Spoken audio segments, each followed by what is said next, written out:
pula dimutahkan rasul tak mungkin, jadilah jakun sampai kini. Atau mengkawak bajakun, Pak. Jadi kalau ibu-ibu tak pandai melayani suami di bawah, nyopai ke pasar, nampak pedusi rancak dia, turun naik jakunnya. Siap-siaplah ibu-ibu untuk dimadu.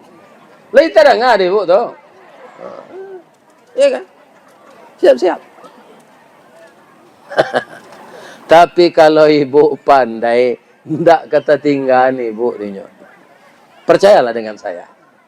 Karena kita memang bercita-cita seperti itu. Agar kita jadi kakek nenek, anak cucu kita gembira melihat. Walaupun gigi tidak ada lagi, tapi rahmah kasih sayang semakin mendalam antara suami istri itu. Seperti Nabi Muhammad sallallahu alaihi